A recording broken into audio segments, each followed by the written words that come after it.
Good day, St. Martin. I'm Yesenia Lazaro. And I'm Alston Lawrence. And welcome to another edition of St. Martin News Desk. Brought to you by TV15. We're bringing the latest and most important stories around the islands and beyond. It's the end of the week. We want to get into the weekend. We want to have a safe weekend. But before all of that, let's dive into these top headlines.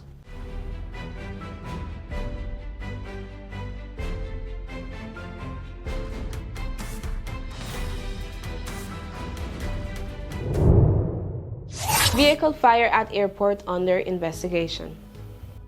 In the early hours of Wednesday, July 30th, a car caught fire in the employee parking lot of Princess Juliana International Airport, prompting an emergency response from the St. Martin Police Force and the fire department. At approximately 2:30 a.m., KPSM received reports of a vehicle ablaze. Upon arrival, responders found one car fully engulfed in flames. The fire had also damaged 3 other vehicles parked nearby. Firefighters were able to contain and extinguish the fire shortly after reaching the scene. Fortunately, no injuries were reported. Authorities have not yet determined the cause of the fire. Both police and the fire department are conducting a joint investigation to establish what led to the incident in the first place. The police KPSM has asked anyone who may have witnessed anything suspicious or who has relevant information to reach out by calling 542-2222 or the anonymous tip line at 9300. Police investigate crash into Winair office on Airport Road. On the night of July 30th, the St. Martin Police Force launched an investigation into a late-night accident involving a gray pickup truck that crashed into the front of the Winair building on Airport Road. The crash occurred shortly after 11:40 p.m. The collision caused visual damage to both the vehicle and the building's outer wall. According to preliminary reports, the driver appeared to have lost control while heading from the airport area. However, when officers arrived at the scene, the driver was no longer present. The KPSM Traffic Department has taken over the investigation and is working to determine the full circumstances of the crash. Updates will be provided as the investigation progresses. Justice Ministry defends legal limits on early release and electronic monitoring.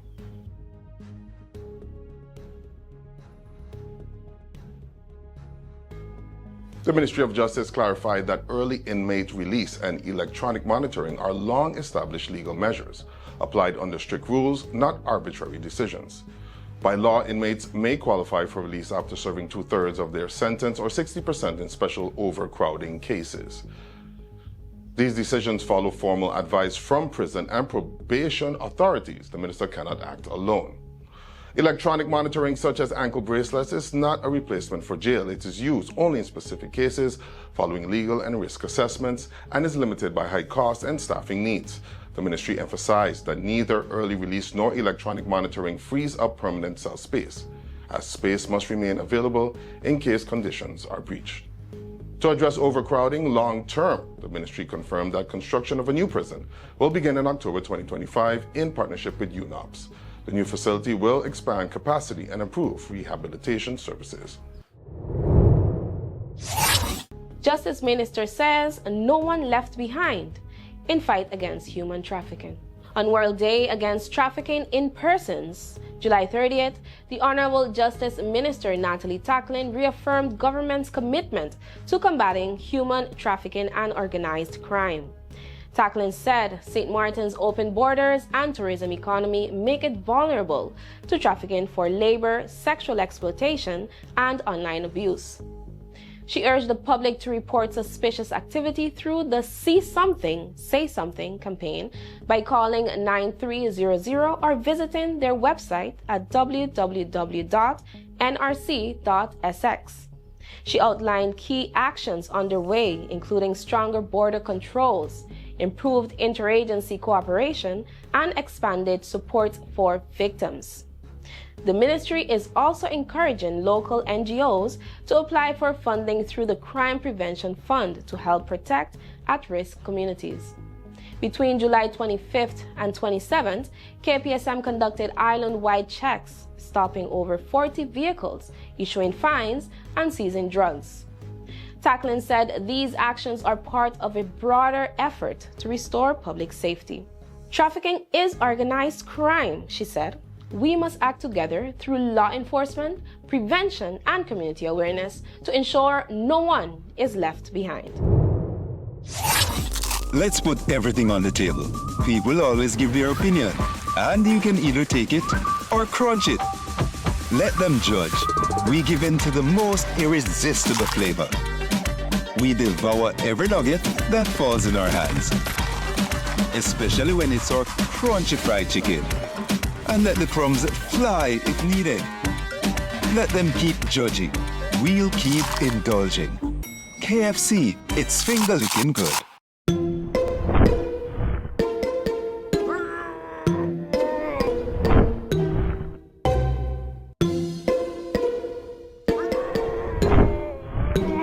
Make the switch. Get faster internet for less.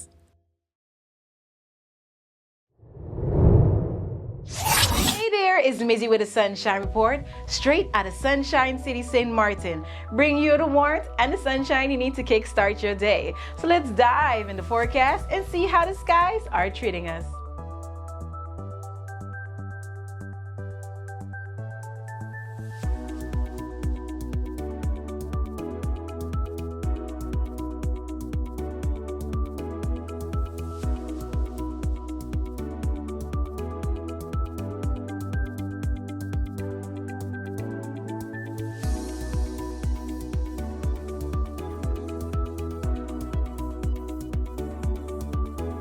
The Met Department is keeping a sharp eye on the Atlantic, ready to update you with the latest. Follow NEWSDESK on Facebook for your daily Sunshine Report.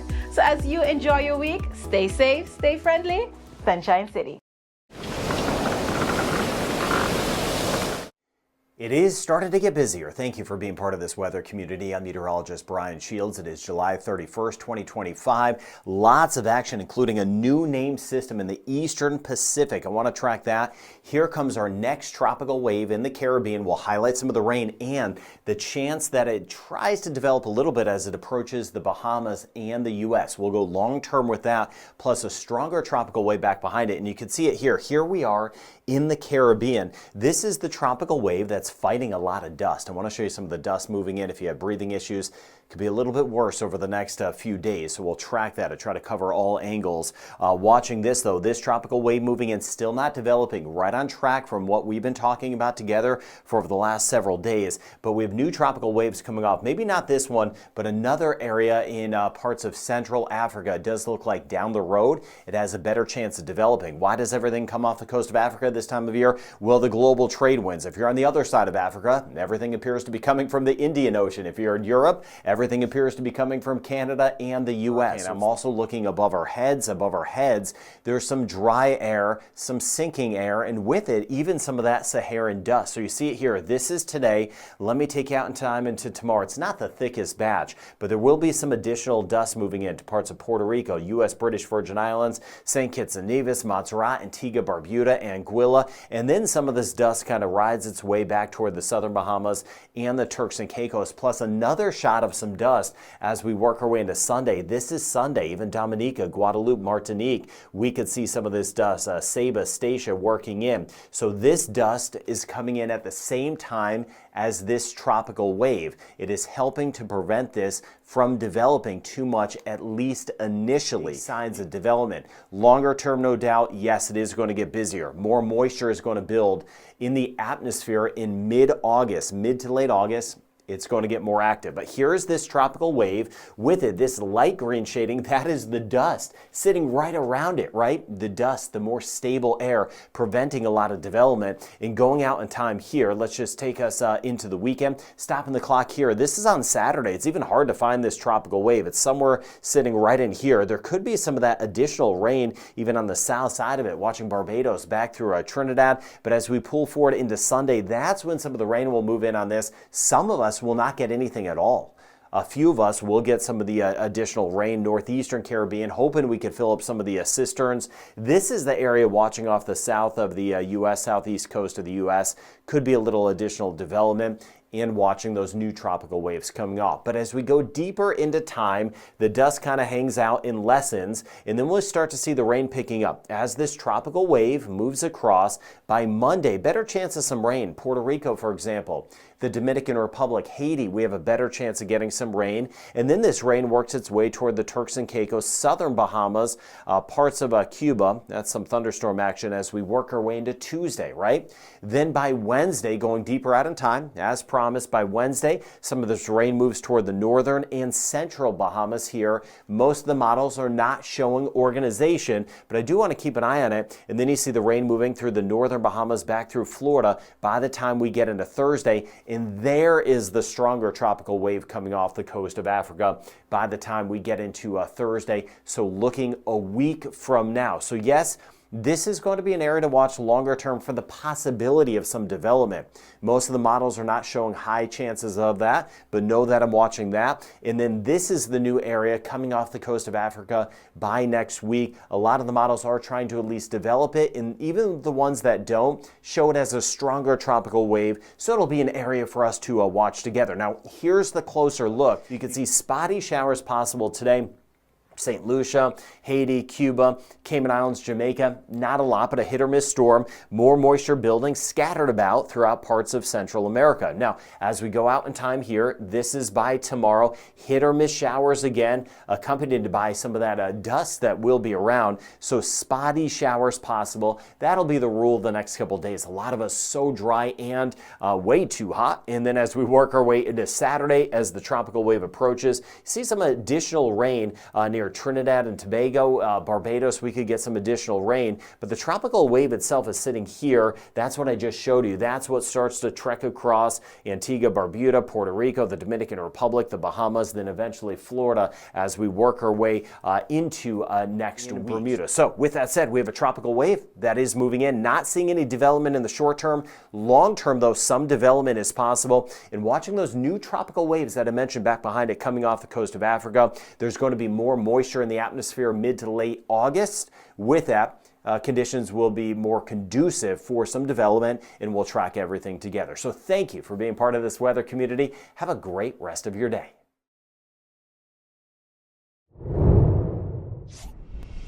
It's hurricane season. Are you prepared?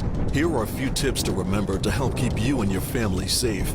If you're not in an area that is advised to evacuate and you decide to stay in your home, plan for adequate supplies in case you lose power and water for several days and you're not able to leave due to flooding or blocked roads. This hurricane season, make a family emergency communication plan. This public service announcement was brought to you by the government of St. Martin. Forms Committee for 2025 Symposium celebrating 15 years of autonomy. His Excellency Governor Ajamu Bailey appointed the committee for the 2025 Governors Symposium, marking 15 years since St. Martin became a country within the kingdom. The event will take place on October 10, 2025 at the American University of the Caribbean under the theme 15 Years of Constitutional Autonomy, Achievements, Lessons, and Prospects. The committee includes Garrick Richardson, Chair, Cassandra Jansen, Whitney Murray, Emilio Calmera, Jesse Solomon, Melanie Schwassi, and Arlene Leindicher. This year's symposium was moved from June to October to align with the anniversary. It is invitation only with 30 attendees selected from requests sent by August 13th to cabinet@kabgsxm.com or via the government's Facebook page.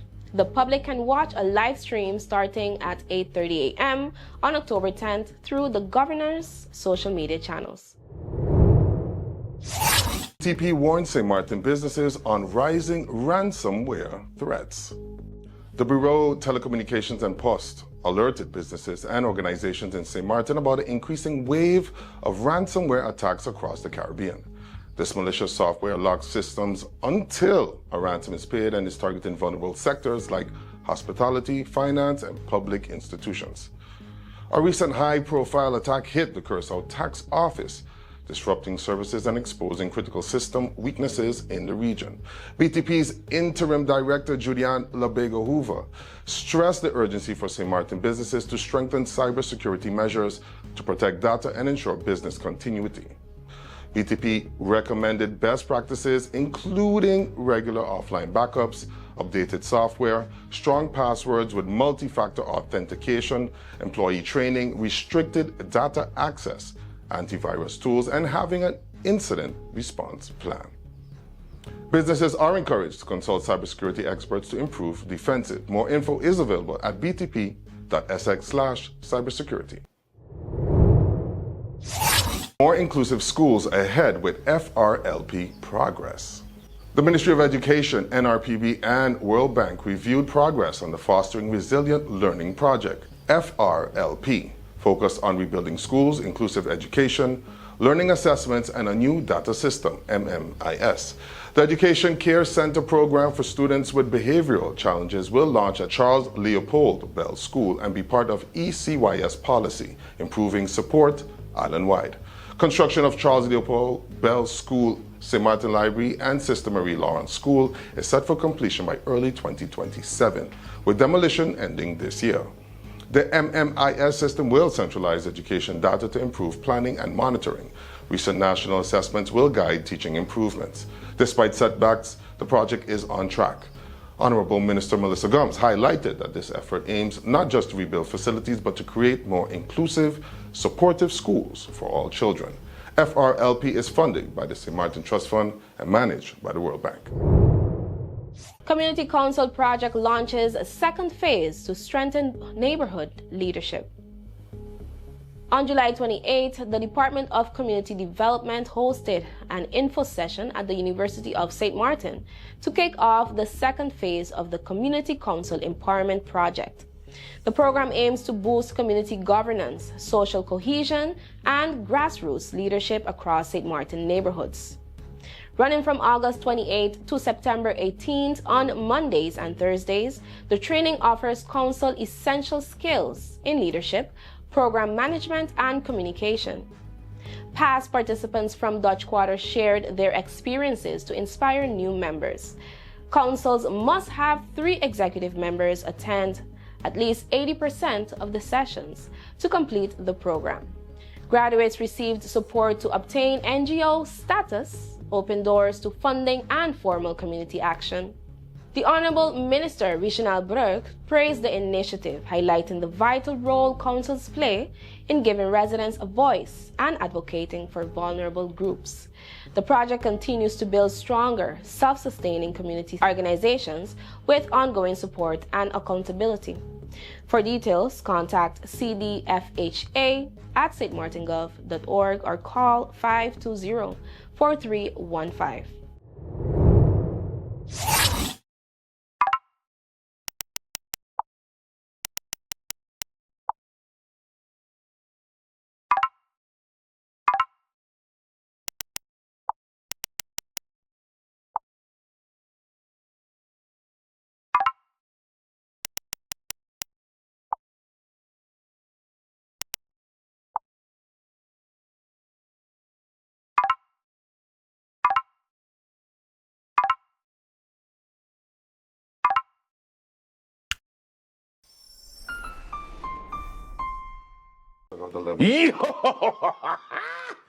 Guess what? I got an idea. It's amazing. You see how we have the link sharing all everywhere? QR link, the yeah. QR link? Yeah. Raw Caribbean Channel app. Yeah. You're welcome. Put it in the back. But it's not an app though. It's not an app. App, you have to like download something to get it on your phone, take up space. It's not an app. It's like an app. Therefore, it can be an app. So, it's an app. Raw Caribbean TV app. Say it with me, Al. Come on. It's not an app though. All you gotta do with that, it's a link. You take the link, you hit the bookmark, you say add to home screen, and so it shows up like an app icon, but it's not an app though. Are you a real person? It is an app because you get to watch all the programs from Raw Caribbean at one place. It is an app.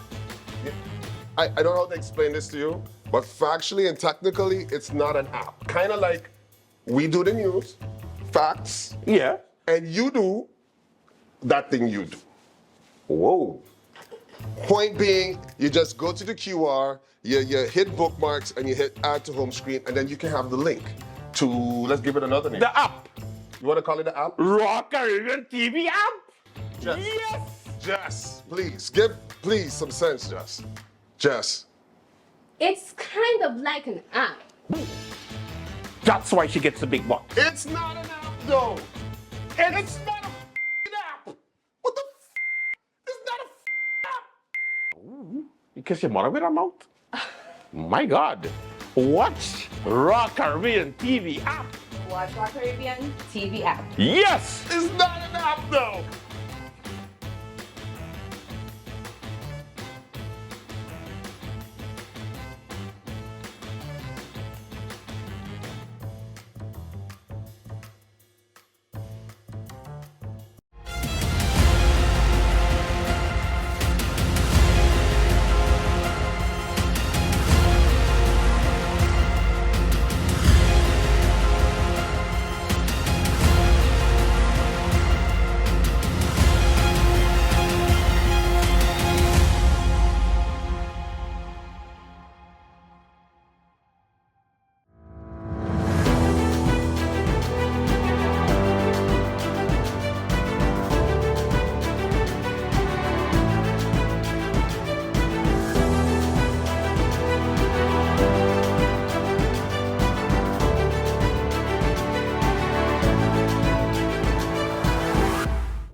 Youth Healthcare prepares for World Breastfeeding Week 2025.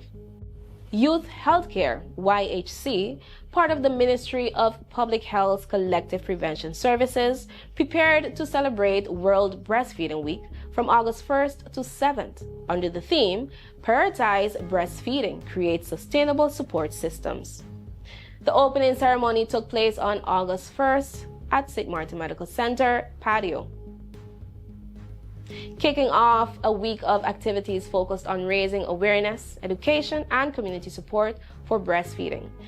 Events included a breastfeeding awareness walk on August 2nd, information sessions at the St. Martin Medical Center and Women's Health Clinic on August 4th and 5th, a sip and paint session for mothers on August 7th, a storytime event with the St. Martin Library on August 8th, and a Mom's Health Fair at the Bel Air Community Center on August 9th, featuring presentations on maternal and child health topics. The 10th annual breastfeeding photo competition also closed on August 1st, encouraging mothers to share their breastfeeding journeys through photos, as vital for infant nutrition and lifelong health, reinforcing the importance of strong support systems for mothers. For information, the public was invited to contact the St. Martin Medical Center Pediatric or OB/GYN wards, White and Yellow Cross Nursing, or CPS directly at 542-3003 or WhatsApp at 520-4163. Prime Minister Mercelina endorses the Now Generation Foundation, a call to action for youth. At the launch of the Now Generation Foundation, Prime Minister, the Honorable Dr. Luke Mercelina, gave a powerful speech endorsing the initiative and urging society to support St. Martin's youth immediately. He emphasized urgency, saying, "This is about the transformation of lives today," and called the foundation a national movement addressing social and generational challenges. Drawing from his medical background, Mercelina likened the foundation's work to healing the spirit of the nation, urging unity and responsibility beyond narrow identity divisions. Or quote, "Being born here is not a status, it is a responsibility," end quote. He praised founder Esther St. Luce for her leadership and challenged the nation to support youth as not next, but now. The event closed with a communal prayer for youth, families, and the nation, underscoring the government's commitment to empowering the now generation. Urgent call for international exhibition of Caribbean art. Local artist Mrs. Mederica Marshall Marling recently exhibited her innovative artwork made from waste materials at Indianapolis Global Village International Museum, which attracts around 40,000 visitors yearly.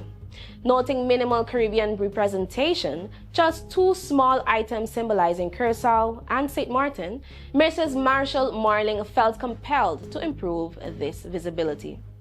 She has taken the initiative to act as a liaison between Caribbean artists and the museum to showcase more regional art internationally. In July, she collaborated with cultural leaders in Curacao, including Lucky Morales, Beyond Cultura Events Foundation, and Zwendolyn Peter, Association of Museums and Heritage Curacao, to promote this opportunity. They emphasize that exhibiting Caribbean art abroad highlights the region's creative talent and environmental sustainability through art made from waste materials.